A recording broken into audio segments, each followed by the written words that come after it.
Right, good morning everyone. Thank you for taking the time to come along for this press conference.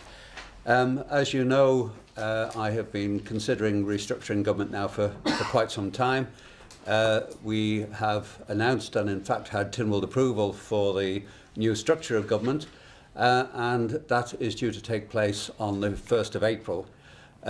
In the meantime, I have been reviewing the lineup, the ministerial lineup, to ensure that I have freshened the team up in advance of that new restructuring, and I'm pleased to be able to announce the new lineup today. There are a number of changes. As you know, as part of the original restructuring, we've reduced the number of departments. There are now 8 departments and therefore 8 ministers as opposed to 9 previously. And also with the Manx Utilities Authority, there will be 1 less board as well. So government is downsizing itself, and the Council of Ministers is downsizing itself accordingly.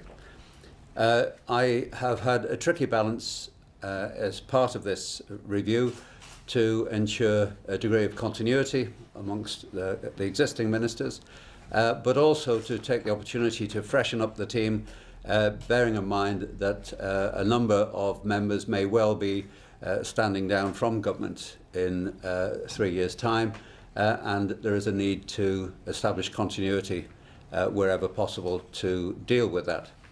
So my new lineup is a combination of continuity, new faces, and a reflection of the new structure of government, which will hopefully take us forward to continue to deliver the savings and budget rebalancing that we've been working on now for the last 2.5 years. So I'm pleased to announce, I'll go through the new lineup for you. You may already have it, but just to confirm, Mr. Tier will stay at Treasury. Mr. Shimon will stay at Economic Development. Mr. Robert Shaw is stepping up into the new role of Minister for Policy and Reform. This is a new post, and it will be, its responsibility and role will evolve, I think, in the light of experience and the passage of time, but is going to be key to driving through the recommendations of the scope review. We have over 200 recommendations there which have to be implemented over the next couple of years. Part of this new role will be to ensure that these changes take place. It will be to develop policy and broader strategy for government through a more central role than we've had before. And that, I think, will assist government to work more in a joined-up fashion, and to ensure that we consider not just the short-term budget rebalancing, but the long-term strategic issues relating to the island. The new Cabinet Office will take in the Chief Secretary's Office, the Office of Human Resources, Information Systems Division, and Economic Affairs. That is the lineup at present, and again, even that may evolve in the passage of time. But essentially, it will be very much a central control with an oversight across government. Mr. Quayle steps into the role of Minister for Health and Social Care.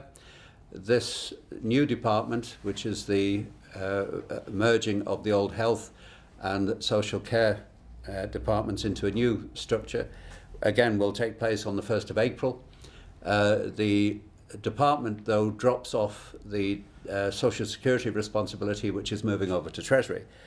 So it will focus very much on the health and social care requirements of government. It's a new challenge for Mr. Quayle, and I'm sure he's delighted to take up this new challenge in his political career. But there are a number of changes already taking place in the health department. As you're aware, we've announced recently the new structure for Nobles Hospital, which has been a cause for some concern over the last year or two, and Mr. Quayle will have the responsibility for overseeing the implementation of those changes. In Environment, Food and Agriculture, Mr. Gorn retains his portfolio, as does Mr. Watterson in Home Affairs and Mr. Krukall in Education. The other new position, though, is in infrastructure, where Mr. Skelly will be taking over from Mr. Cretney, and will have other responsibilities added on to infrastructure, such as the Transport Department, and I'm sure, as Mr. Skelly's already been working in that Department of Infrastructure, he will be an excellent replacement for Mr. Cretney. I would like just at this point to pay tribute to the work done by Mr. Anderson, Mr. Cretney, and Mr.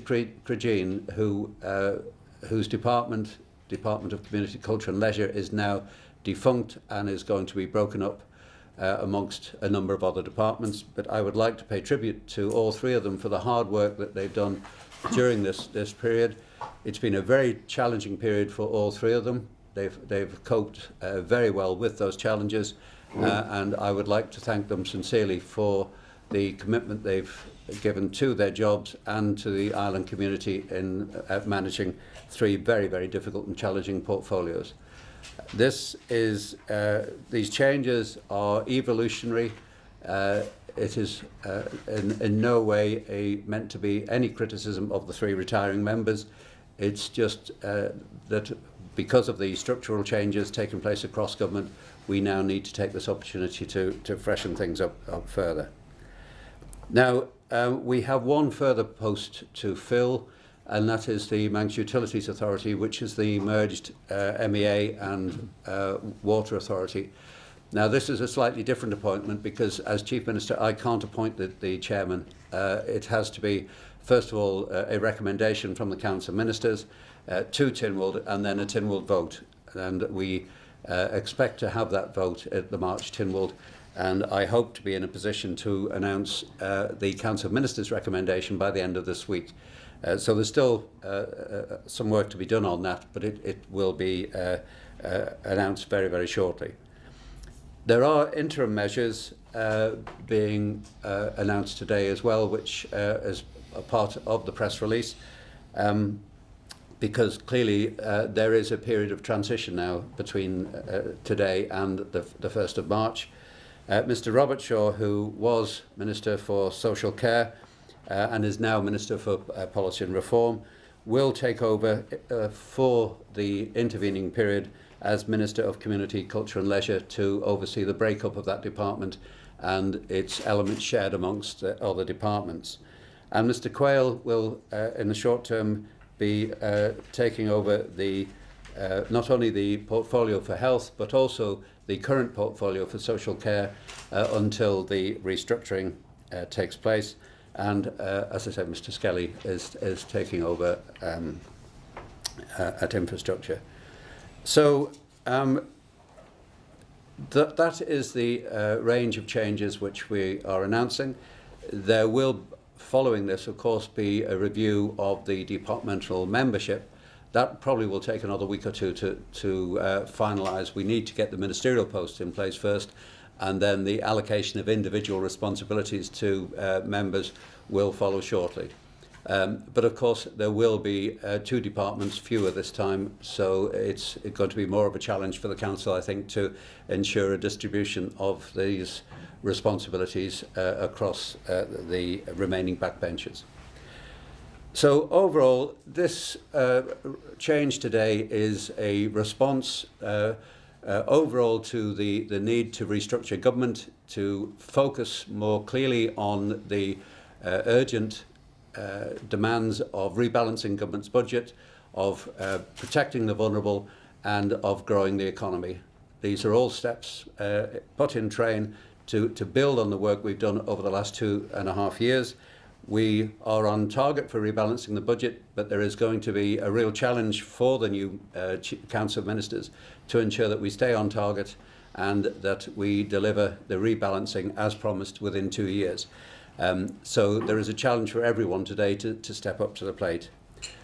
This year, as I've said before, is going to be the year of delivery.